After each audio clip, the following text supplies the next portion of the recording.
We ready. We ready.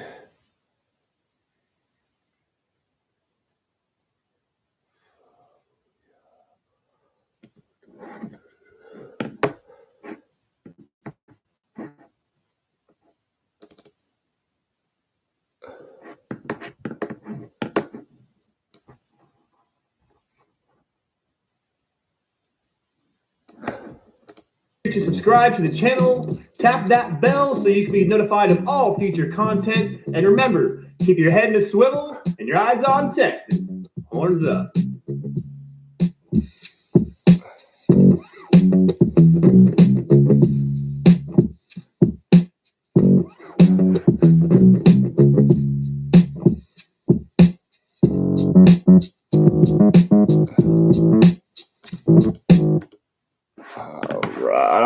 All right. Let me get my computer furnace setting up. All right, how's everybody doing this evening? Everybody knows, 4-star fringe, 5-star Evan Stewart, dear Lord, decommitted from the Texas Longhorns today. He did so right around 2:30, 3:30 this afternoon, much to chagrin to pretty much everybody, all three people here, actually.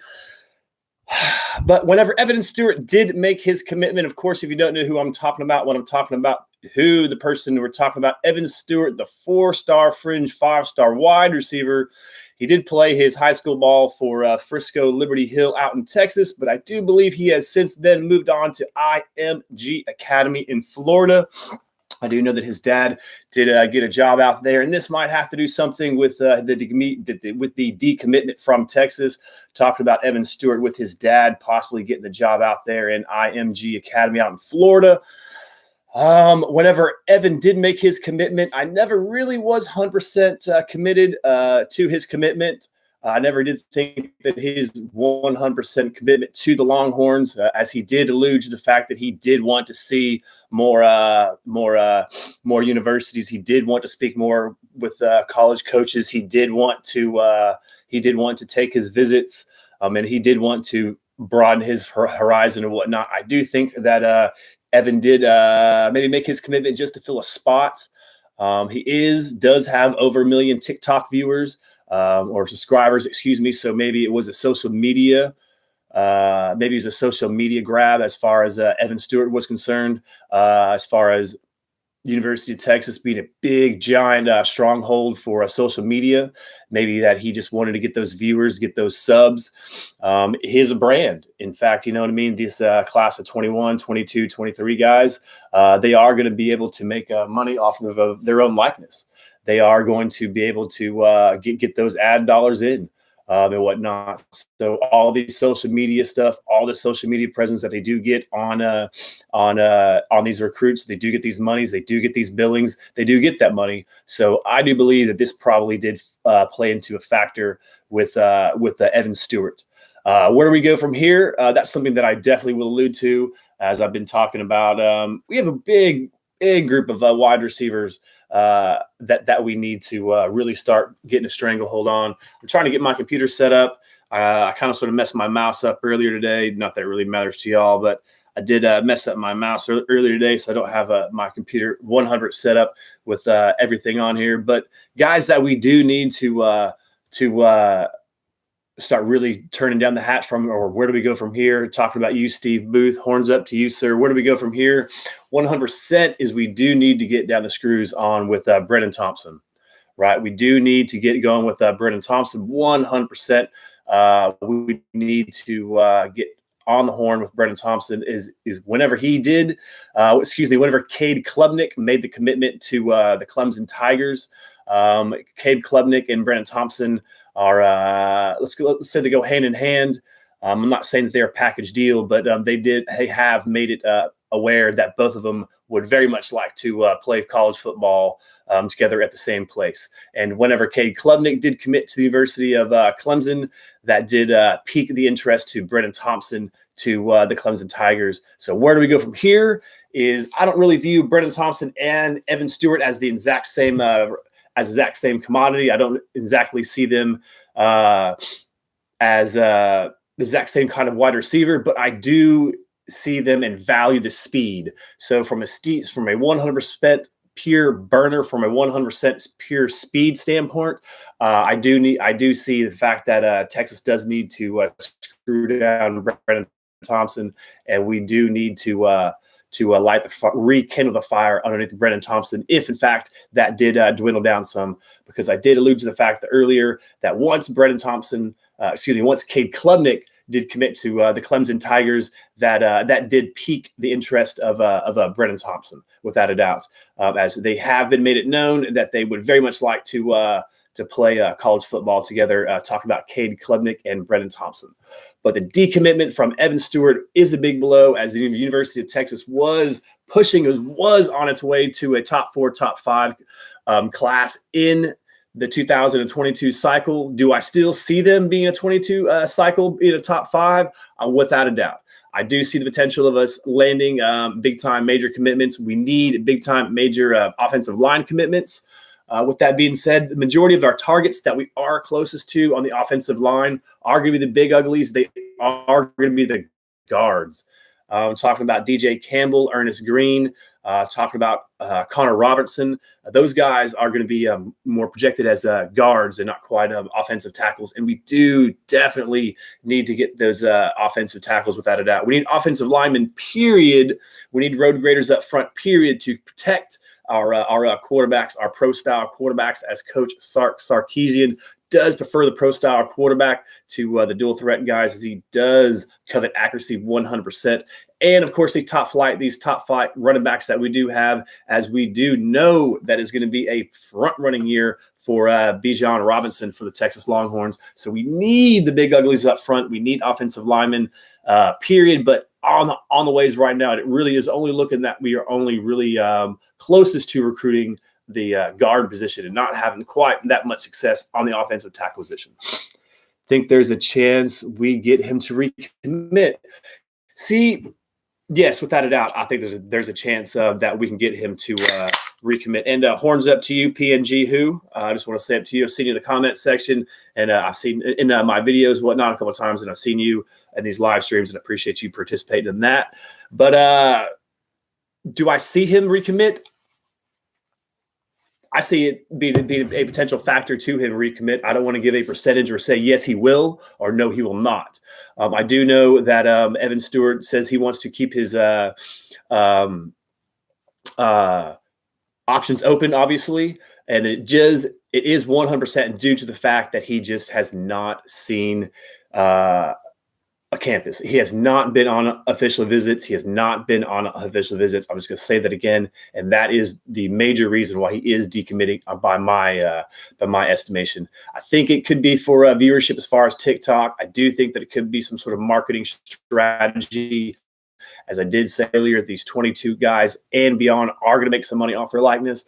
But I do believe the 100% fact is that he just has not been on campus, has not been to official visits, and has not been wined and dined to his need, to his necessity, to what he feels necessary. So to me, he is someone who should not have committed in the first place, right? If you want to keep your options open, if you want to see more campuses, and if you do want to keep the lines of communication and reopen lines of communication with other universities, you really shouldn't commit in the first place, in my estimation. It was more than just having a backup plan. He was seeking out more opportunities, as well as welcoming opportunities that were coming to him. I 100% agree with you that Alabama is going to be our biggest threat. I also believe the University of Oregon out there is that slot receiver position, that speed receiver position, that's gotten a lot of play, that's gotten a lot of pub out there on the West Coast, and Oregon has been one definitely to exploit it. And you got to think about the wide receiver position in the Pac-12, as they're kind of sort of like the Big 12, right? Not much defense. They definitely toss the pill around the yard the whole time. So I do see the University of Oregon being a factor as well.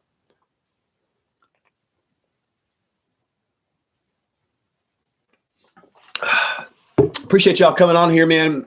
I know there's only 3 of y'all in here. Appreciate it if y'all just give me a thumbs up. Those of y'all who are in here, just give me a thumbs up. Just get a couple of thumbs up on this video. going on. But we do have candidates, wide receiver candidates. We do have top flight wide receiver candidates. I did allude to Brennan Thompson, of course, the Spearman athlete. He is listed as a Spearman athlete position. He's not quite listed as a wide receiver, but that is where I do see him playing on the next level. I do him seeing as a slot receiver. Might get a couple of sweeps coming off the edge in that slot position. Might get a couple of jet sweeps. Might line him in the backfield just for confusion, just to utilize that speed out of the backfield. But I do see Brennan Thompson as an offensive player. I don't see him with the ability to tackle people tackle ball carriers in the open field, as he is listed right at 5'11", 165 pounds. I don't think that he quite has the mass to bring down ball carriers on a consistent basis. But other options that we do have, definitely have Kevin Coleman. Definitely making great progress with Kevin Coleman from the St. Louis, Missouri area. He's going to be a 5-star recruit out of that area. Not a fringe 4-star, 5-star. He's definitely going to be a 5-star, an athletic freak. And that athletic freak and that athletic prowess does show up on the football field. Of course, another wide receiver that we do have that we are staying very close with, that is going to be out of state and out of our borders. Of course, it's going to be C.J. Williams. And that's going to be from that California connection from Coach Sark, and as well as Malik Murphy. Been making with contact with him. He has put up the horns up symbol on social media. So with C.J. Williams, he did recently put a top 7, I do believe. And of course, the University of Texas Longhorns were on that as well. So that's going to be 2-3 wide receivers on there. In state, we definitely have some class of 22 guys that we definitely can look at. Chris Marshall is going to be the one that definitely comes to mind. I know that he is definitely going to be at Aggieline, but with Evan Stewart decommitting, that is going to clear the path. That is going to clear the way for some other kids, for some other prospects to maybe take that spot.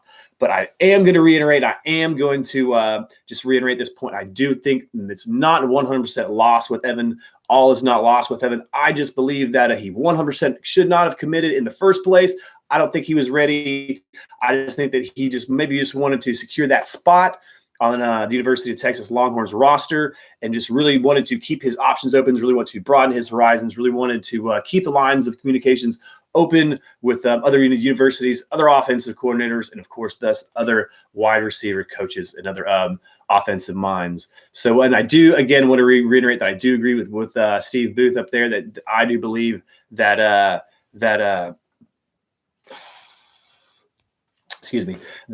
do believe that we do have a shot at retaining a commitment, but I do believe that Alabama is going to be the biggest threat.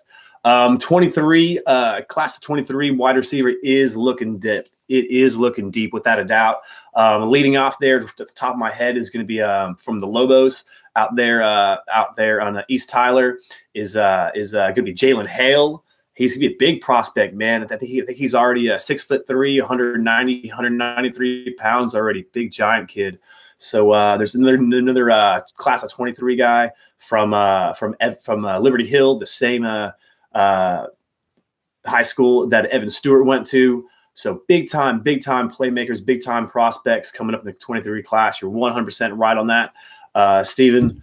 As I don't really have everything 100% out on me right now.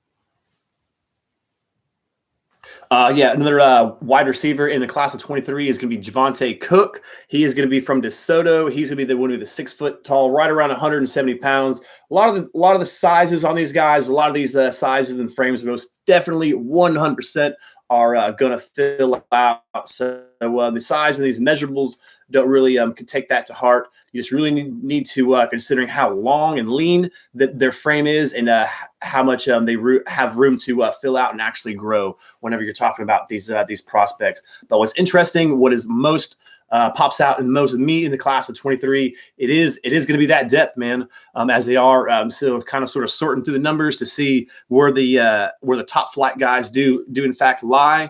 But on the wide receivers, One of them from Miami, Brandon Enos. He is already going to be one of the top guys in the class of 2023. Another guy I have spoken from the class of 23. I don't know if he's going to stay a wide receiver, but I do see him as a prospect. I do see him growing into a tight end body. He's already 6'3", over 200 pounds. I'm talking about Jalen Greathouse from Austin Westlake Hills. Absolute baller. He has been an absolute baller ever since he started playing ball as a freshman. Ever since he started playing ball for Austin Westlake as a freshman, he has been balling. He had 8 touchdowns as a freshman, put up good film, and he put up good film against good players in prime time spots, right? So Jaden Greathouse was putting up numbers on corners that went to I did track one of them down, and one of them was a senior who did go to McNeese State. I do understand that he is going to be not a 3-4 star primetime prospect, but that's going to be a senior going up against a freshman, and that freshman balled him out. And that following year, that senior is now playing college ball at McNeese State. So the fact that Jaden Greathouse has already made primetime spots, he's already made primetime moves, bodes very well for me. He was a member of the freshman All-American team, was a freshman All-American squad his freshman year.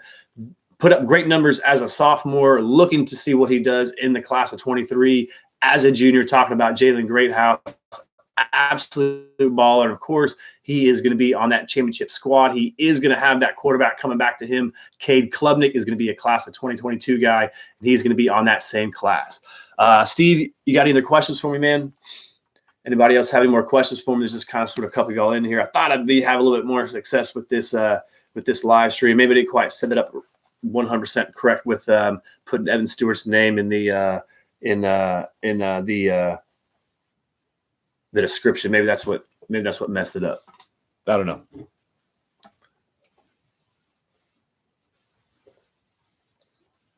But do not take this as a 100% stop to our momentum. Do not think that this is going to be a momentum stopper in the class of 2022. I do still feel that the University of Texas will still have a strong class. Hell, I still do feel that we will have the best wide receiver class in 2022. I just still feel that we just don't really have the potential to getting a number 1, number 2, number 3. I believe that we will finish in that 5 to 6, 7 range and under Coach Sark's first full cycle in the class of 2022. As look, man, it's just 100% going to be hard to get the top 1, 2, 3 spots. Those incumbent spots are just sunk in. They are just belted in as Clemson, Alabama, and of course, the Ohio State Buckeyes are just reeling in the recruits. Have been for over a decade. They've just been dominating ever since college football has gone to this playoff series. It's been absolutely dominating. If Sark's offense produces, I think Evan will be back. I think Evan, he might be like a me player if you talk about it. I read that statement that he said earlier the statement that he put on social media whenever he did decommit. He said that he's not a regular recruit. So he definitely feels that the sun doesn't shine or doesn't stink somewhere else by my estimation. But look, if I was already my own brand, that I was 16, 17, 18 years old, I already had a massive following. I was already bankrolling off of endorsement money. I can already make money off of my likeness while I'm in college. I'm already making money while I'm practicing my craft before I go with my ultimate goal of becoming a professional wide receiver. It's just the new age. It's not me. It's not for me. I'm not that kind of sort of person. I do stay a little bit more of a humble, a little bit more of a loyal individual. But that's just me. And I was growing up. I was brought up a new era. And these young kids, these new wave of individuals with social media and everything is just right out in front of them. This is what they want, and this just might be another example of that. This just might be another example of the new generation. He just might have committed to the University of Texas just to gain more subscriptions, just to gain more to gain more social power. To get more avenue and revenue and ad streams. that could have been one of the things that he was looking for. So I didn't like that statement either when that he put out. And I don't know if you were talking here when I opened it up, Steve, whenever I said I didn't like his initial statement whenever he did commit. He did say that he was going to seek out other opportunities. He was going to seek out other coaches. He was going to seek out other universities. So whenever I was very excited for Evan Stewart, I was very excited for having him on board. What I did read about him is a lot of the mods and writers do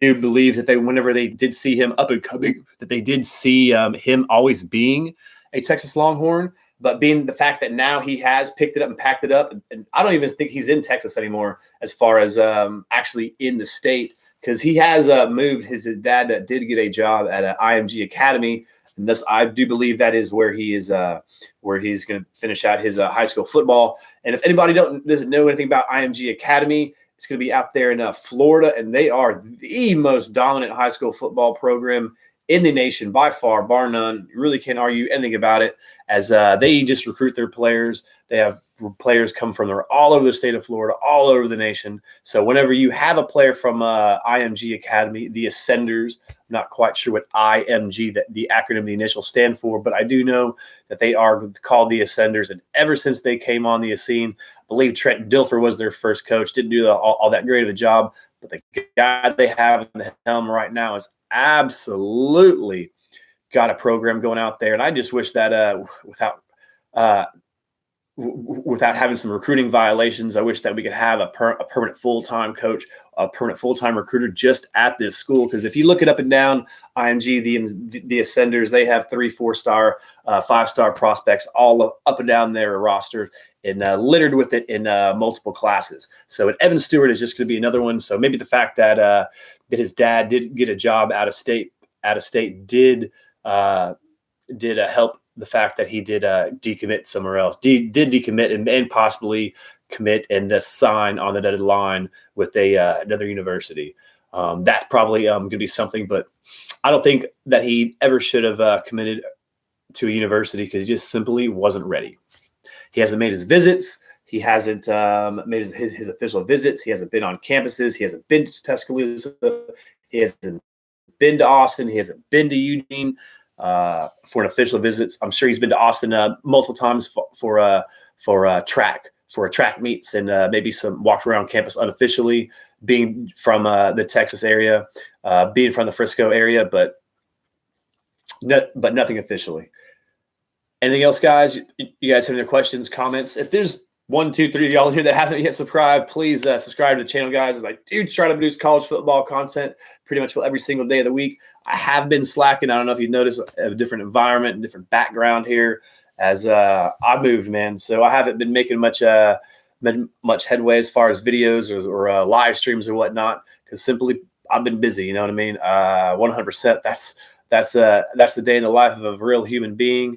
I moved, so bought a house, so very, very excited about that. So these last 3 weeks, that's basically what I have been doing as far as sealing the deal and picking everything up and packing everything up and moving everything, because I'm a married fella, so that means I got to do everything like that. But so I very much apologize for me slacking on the videos, guys, as I am trying to get this channel monetized. I'm very, very close to doing so. Just about 65 more subscribers left to go. So, and I will be there, man. I'm very, very excited about that, as I started this channel right about a year ago, whenever the pandemic started. So I decided to start my own YouTube channel about the University of Texas Longhorns during a pandemic, because that's how I roll. Any other questions for you, Steve? And y'all got anything else for me, man?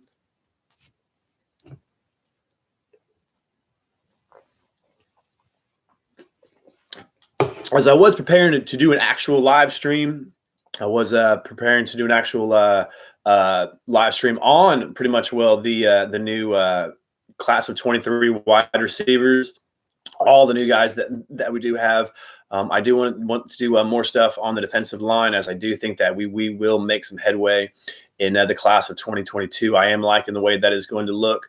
As I did say earlier, offensive line in the class of 22. We all know that. But unfortunately, the ones that we are the closest to, the offensive linemen that we are making the most headway with right now, they're the interior guys.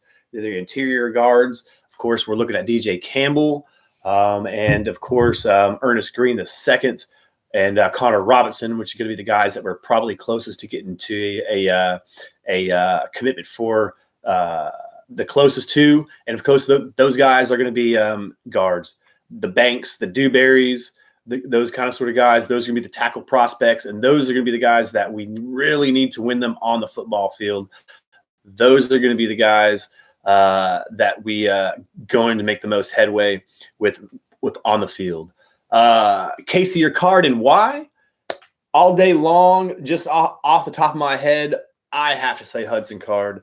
I do believe that he is going to be the more talented of the two throwers. Whenever he did have his Under Armour All-American game, that was going to be including with Bryce Young, the 5-star commit from the University of Alabama. He was the best QB all week. He was the best QB in that game. He outperformed Spencer Rattler into that game. I do know that Casey Thompson, I saw what he did against Colorado, against that depleted defense. I saw what he did but that was going to be on the offensive. That was under Mike Yurcich.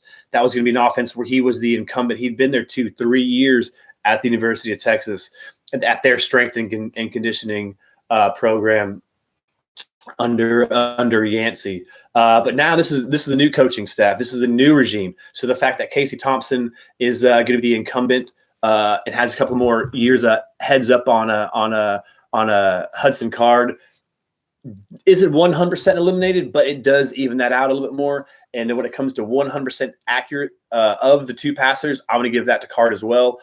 We all saw what Casey Thompson did in the Alamo Bowl. We all saw what he lit it up. He did everything that we wanted to see from Sam the whole entire time that he was on the 40. We saw him throw the ball deep downfield accuracy with a spiral on a rope. That we saw that from Casey Thompson. We saw the arm talent. That was real.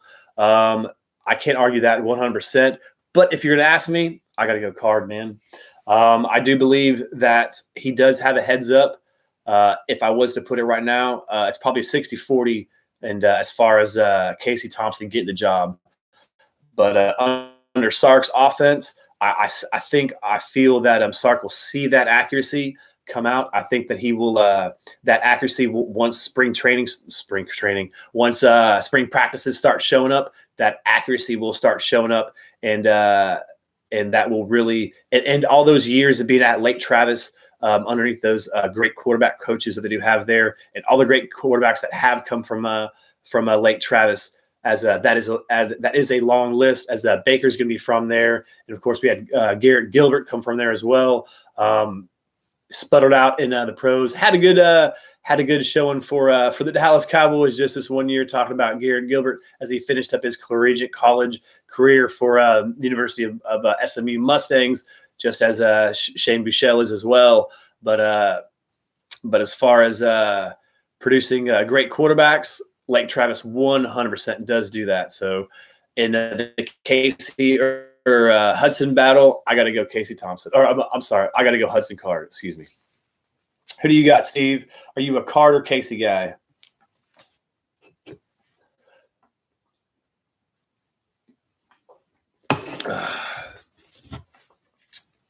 Now, what is going to be interesting this year, and a lot of people need to reconcile with you're a Casey Thompson guy. I got you. Probably because you saw what he did in that Alamo Bowl. You saw that ball go zip down the field, and that's what you thought and you thought of it. But another player that is going to make a lot of headway, and us Texas Longhorns fans, we know about him. He's going to be a defensive lineman as a true freshman last year, talking about Alfred Collins. I think he's going to make a headway this year. Trevonte Sweat, we have big-time playmakers at the defensive tackle position, as we've been blessed as those guys have been deep ever since they stepped on the 40. Both of our two defensive tackles that we do have, they've been getting playing time ever since they were freshmen. But I do believe that we do have a special one in our true freshman defensive tackle, defensive lineman, defensive end, or wherever you want to line them up at. I do believe that Alfred Collins is going to be an absolute monster. And if every person that is on our team, he's probably the most talented football player we have on our team. Him and it's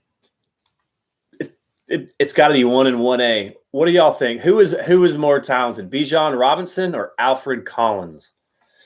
I think it's a toss-up. I think I'm going to have to go with Alfred Collins. I think he's definitely going to be a defensive lineman, being the fact that he is a defensive lineman as opposed to a running back. I'm going to say that he's going to be drafted higher based on that note.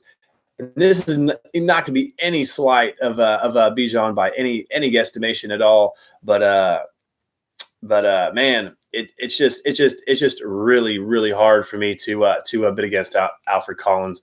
I just saw what he did. I mean, and you want to talk about the bowl game against Colorado? Didn't he have an interception in that game that I do believe? So Alfred Collins, just a super man beast. As I believe he was actually a running back in high school as well. So, and Collins is a beast. D. Taylor, horns up to you, sir. Haven't seen you into the live stream so far. I do have three thumbs up, and there is 4 of y'all in here. I just want to talk some football, man. I really haven't talked some football here in a long time. I was preparing a live stream, so the next live stream that I do have for you, I probably will be talking about the class of 23 wide receivers, without a doubt. I am going to get my notes lined up and get everything all lined up for you guys. I am going to be talking about the class of 22. I guess where do we go from here in the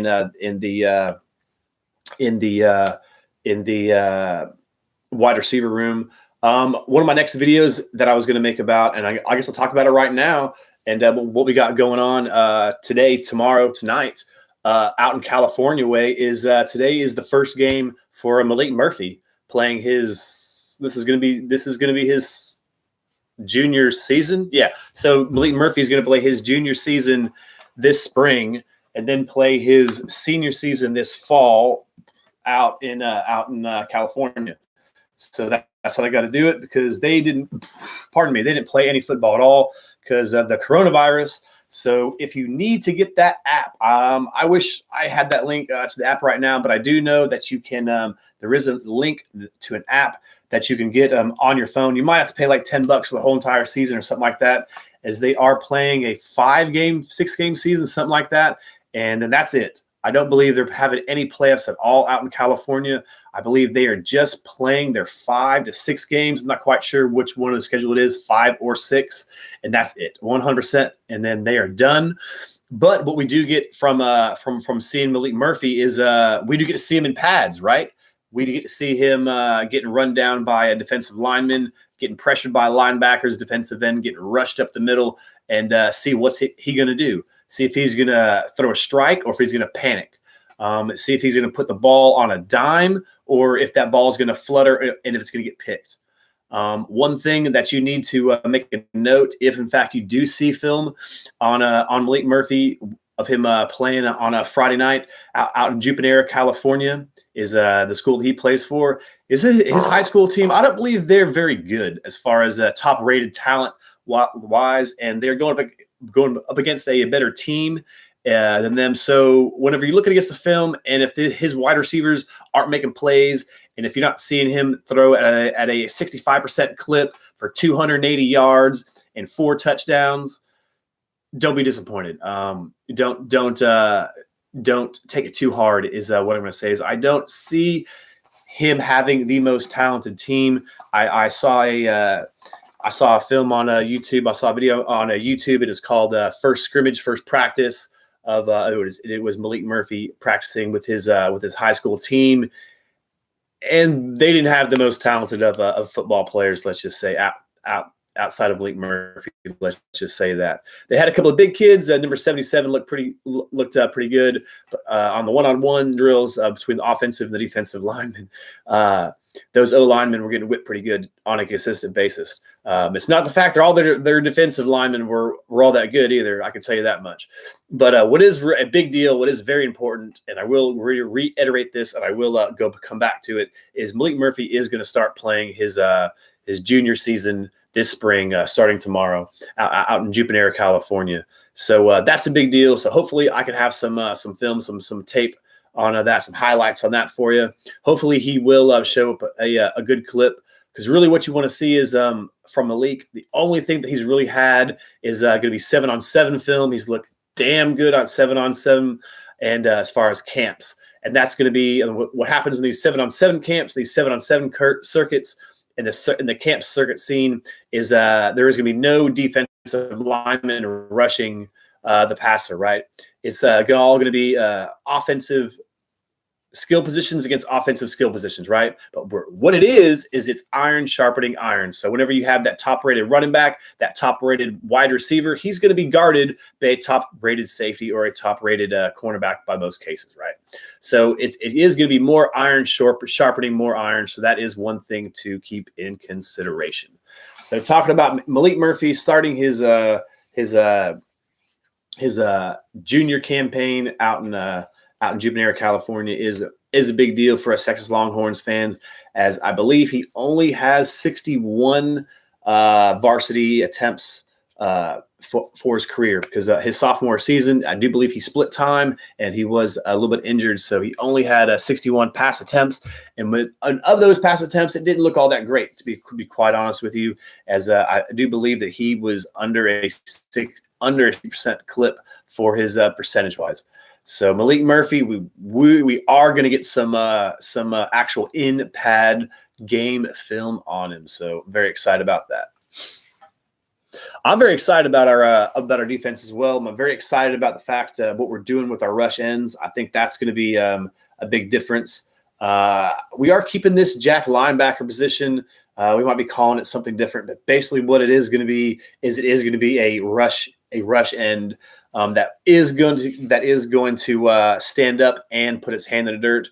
We are going to have a rush linebacker as well that is going to drop back, but it's not going to be the strong side or weak side defensive end. It is going to be more of an actual linebacker that will just rush in on an occasional down.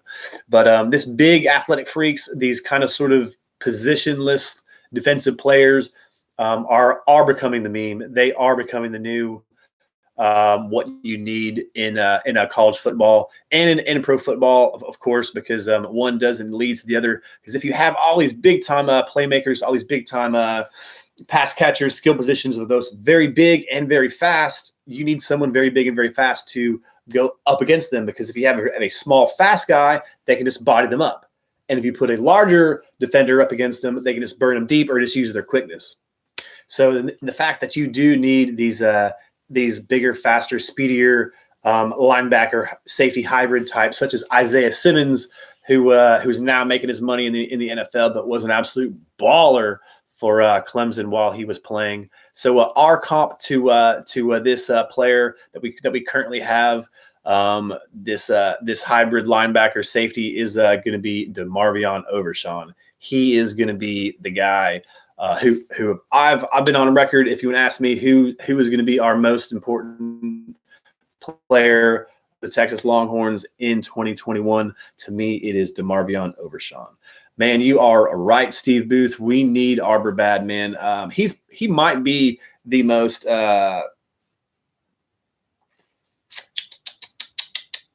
the biggest pro prospect in the class of 22 from the state of Texas. And that's including Mr. Quinn Ears, just simply the fact that he is a defensive lineman. So the fact that he's a defensive lineman, that rush end, he's a special hybrid guy. Talking about Amari Arbor. Of course, I butcher his name as I do everybody else. But there is 5 of y'all. If 5 of y'all, all of you are not yet to subscribe to the channel, I would very much appreciate it. If you have yet not subscribed to this channel, please do, as I try to produce college football content pretty much every single day of the week. I do live streams, I do podcasts, I do monologues type videos, and I do highlights for you guys as well. So I am working real hard on that for you as well, for you guys. So if you've not yet subscribed, everybody in here, I know there's only 5, but if all of you guys have not subscribed, I'm very close to 1,000 subscribers. I would very much appreciate that.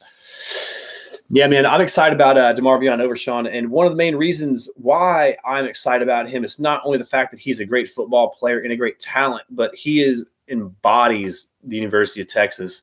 And what everybody thinks is wrong with the University of Texas. And when I talk about that, is he was a 4 or 5-star player whenever he came from his small town, right? So he was a 5-star, big-time, major recruit. And the deal is with Texas is that's where talent goes to die, right? That's where Gary Patterson is very famous for saying. That's where he likes to dig and jab at us Texas fans and our Texas players, saying that we cannot develop talent. So talking about Demarvion Overshown, he's going to be a talent that was struggled his first couple of seasons, but basically because he was that hybrid player, he was a bit of a fish out of water, being that 6'4", over 220 pounds, 215 pounds as a safety. We all knew that he would kind of sort of develop into that linebacker hybrid safety type, right? We all really knew that he would not really be a sideline to sideline 100% player using his cover skills, that he was gonna have to use some thump with that lump to make his money. So the fact that he did struggle and that he did have to change positions shows development, and that development and the progression of him being a good player and him being a top draft pick shows and boasts well for what we need to show from a University of Texas standpoint. And so what I mean by that is we had a player who comes into Texas as a top recruit, doesn't necessarily have a great breakout freshman year initially, but strives through it, grows through it, and polishes himself off and becomes a good finished product in a high draft pick. That is what we need. And that is what Demarvion Overshown embodies. And that is what I believe he will bring to us this year, man. So Coach PK, I believe in his defense. I believe in this hybrid position. I believe in the talent of Demarvion Overshown. But just the fact that we get this player to not necessarily blossom his freshman year, not necessarily boom his freshman year, as we did take 3 safeties that year. If that was the year that we had Caden Stearns and BJ Foster as well. So we were straight balling at the safety position. So Demarvion Overshown is definitely someone that we need to be a big-time member of the 40 Acres of the Longhorns in the 2021 season. Yeah, D. Taylor, I'm kind of with you, man. Hopefully Sark can improve the development on the 40, and hopefully our new strength and conditioning coach can do the same as with Yancey McKnight. That was the big thing with him, is he made all of our players quote unquote slower with all the armor that we're putting on them. I believe our strength and conditioning coach's name is Becton now. So we do have 2. One is doing the strength and one is doing the conditioning. So hopefully that will build better results for our players. You're talking about Jordan Hudson. Man, of course, you're talking about the stout, thick wide receiver who is going to be committed to the University of Oklahoma and has been committed to the University of Oklahoma. What I do know about him is he is still firm on that commitment. The University of Texas has been talking to him, has been opening the doors. As he plays 7-on-7 with one of our commits. I'm not quite sure what it is off the top of our head, but whenever Jordan Hudson did commit to the University of Oklahoma, it was during like his breakout season. He wasn't well known, and it is viewed that he just might have jumped on that commitment rather early, just like Evan Stewart did. But as far as his strength commit to the Sooners, I think it's pretty firm at this point. If we were to get him to flip from the University of Oklahoma, I believe it's going to have to be on the field play, by my estimation. So to answer your question, I do like the fact that we are staying firm with him. We have him coming as far as our coaching staff and the 7-on-7 circuit working with us, and the fact that he did commit a little bit early might be working for the University of Texas, making that flip. But I do believe that his commitment is firm at this point.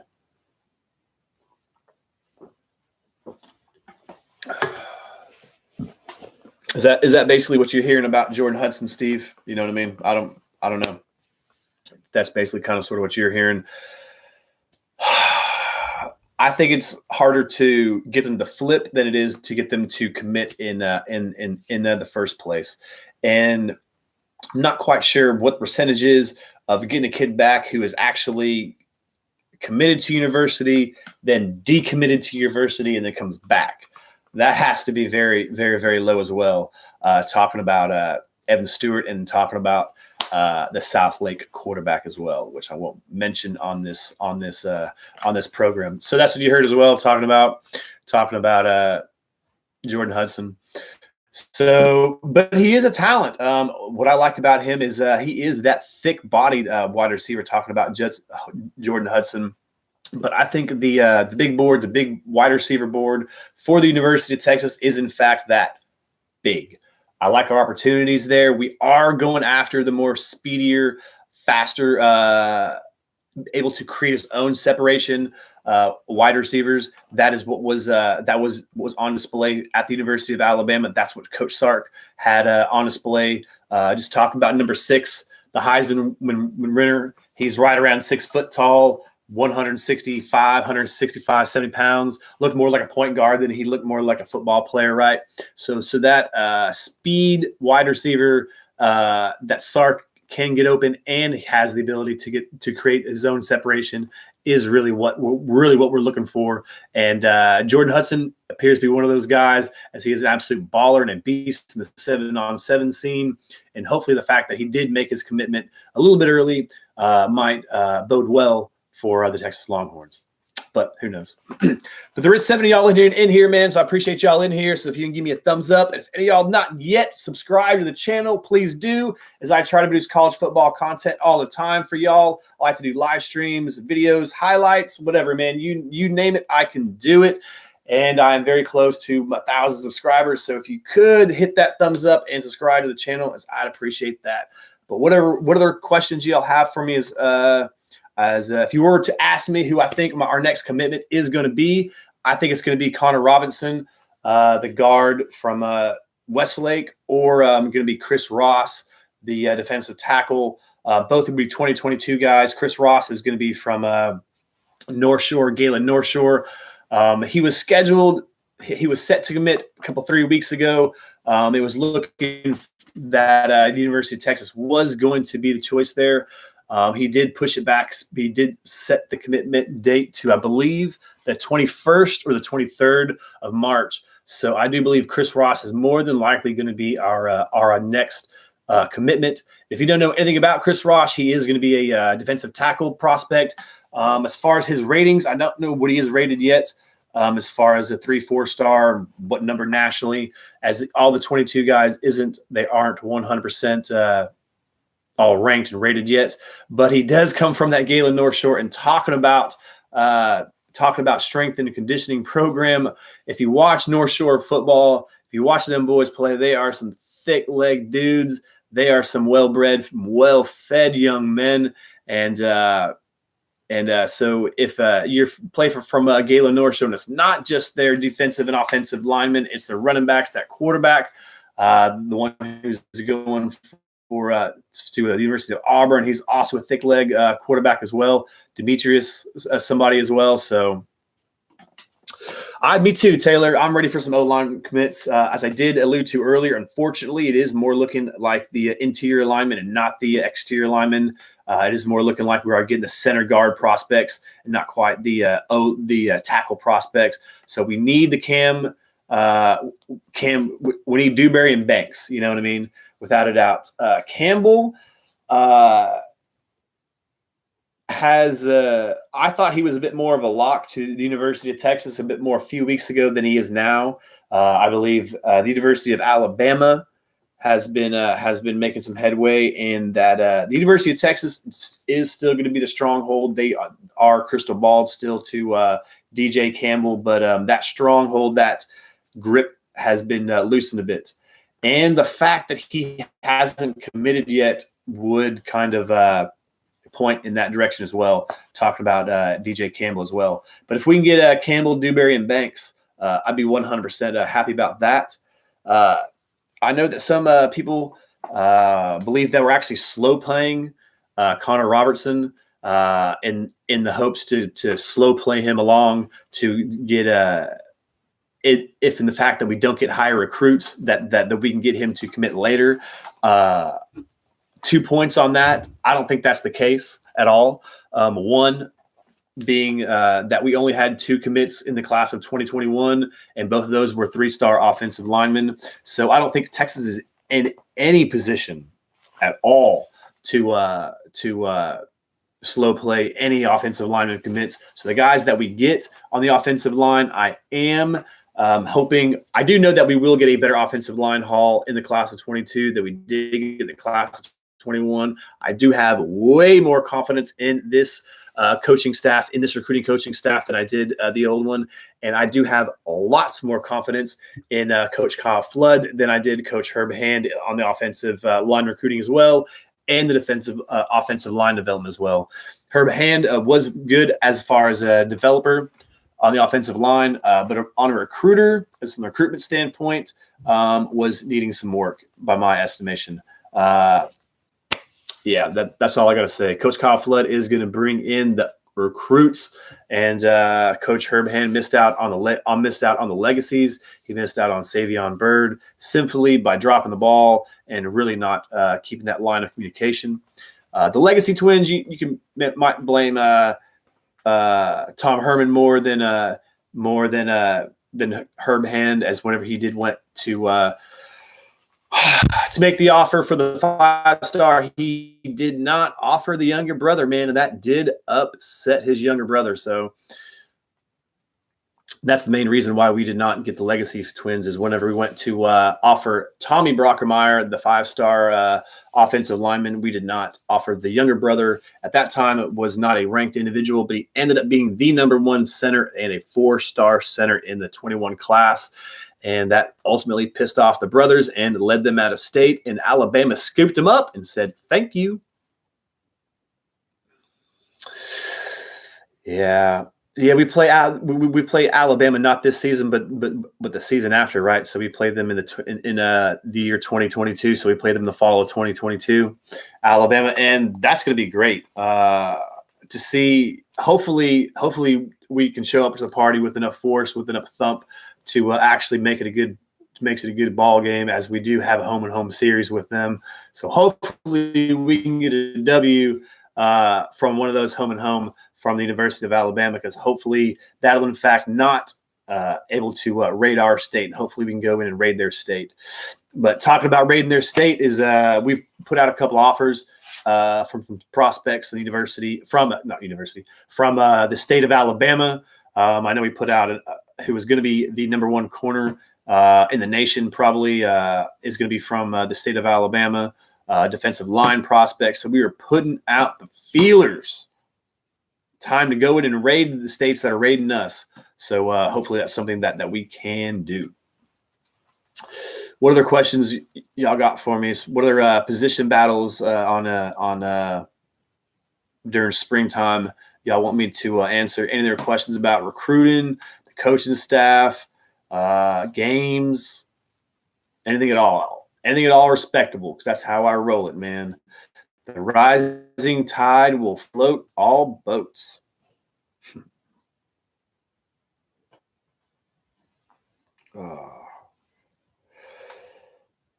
But talking about Evan Stewart, don't be 100% out on him, and don't be all down. Don't think that Texas is out on this. I do think that this is a recruit who just simply should not have committed whenever he did. He did want to still see other people. He still wanted to date and court some more girls, so he shouldn't have bought the ring. Let's say it that way. If you want to go out and take some more visits and keep the lines of communication open, I don't think that you should commit to a university at all, by my estimation. So losing the fringe 4-star, 5-star wide receiver of the class of 22 hurts. Caleb Burden is ranked number 1 overall as far as a wide receiver. I personally have Evan Stewart as the number 1 playmaker from that position in the class of 22. He's a great on the 50-50 jump balls, being 6 foot tall. He's a heck of a leaper. He's put good weight onto that frame. He's electric. Breaks, his breaks at the top ends of his routes are smooth. top end speed. I can just go on for days talking about Evan Stewart. There's reasons why he's going to be my number one wide receiver in the class of 22. But the class of 2022 is deep, and I still have much confidence that the University of Texas will land a top 5 to 7 class in general and will bolster the number 1 receiver in class in that class, i.e. we're going to have some pass catchers that are going to get the ball in the class of 22. We're looking good. Jaden Blue is still recruiting hard for the Houston area running back. And, of course, we still have Malik Murphy and the Sark attack and the Sark effect coming from California. The California connections are real. So we're hitting on the East Coast. Coach Kyle Flood, excuse me. So we're hitting on the West Coast with Malik Murphy and Coach Sark, and we're hitting him on the East Coast with our offensive line coach and putting in some work there as well. So we're hitting him on all 3 levels. So we're hitting him in Texas, we're hitting him on the East Coast, we're hitting him on the West Coast. So hopefully we will have a strong recruiting class.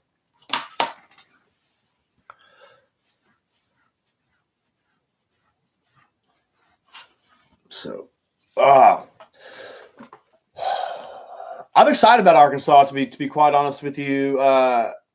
They're not quite there where they want to be yet as far as a program, but they're not a laughing stock anymore. You know, you just can't go to see that name on the schedule and know that you're going to go there and whoop them by 30, 40 points anymore. The University of Arkansas, they've taken some recruits from us. They smashed it last year in the offensive line recruiting. They got Keytron, they got Megatron from us. You know what I mean? A 4-star from Royce City, Texas, that we're in a battle from. So we're losing in-state kids to them. Arkansas was really Arkansas was really early to offer Tron, but we got beat by Data State teams. So very excited about that Arkansas game. That's really big.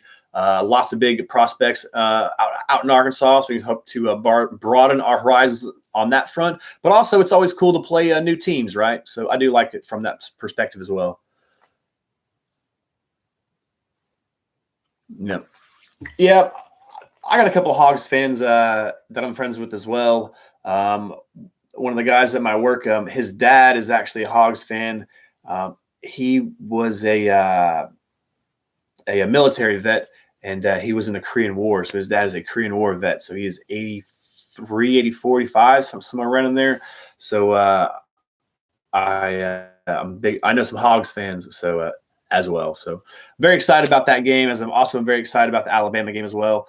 But I pretty much want to wrap it up, guys. If you have any other questions for you, it's 1:08 in the morning. Please, if you have not yet subscribed to the channel, if there are others, if you do know some folks that are interested in football, Texas Longhorn football, college football in general, please, man, please share this video. Please let them know about the channel, as that really will help it grow. As I'm right around 940 subscribers, I just need like 60 some odd more before I reach 1,000, so I can start monetizing my stuff here, so I can buy myself a new pair of shoes, buy some new hats, and buy some new gear, so I can make more and better videos for you guys. So if you have not yet subscribed to the channel, please do. Please keep your head in a swivel, your eyes on Texas. Look them up.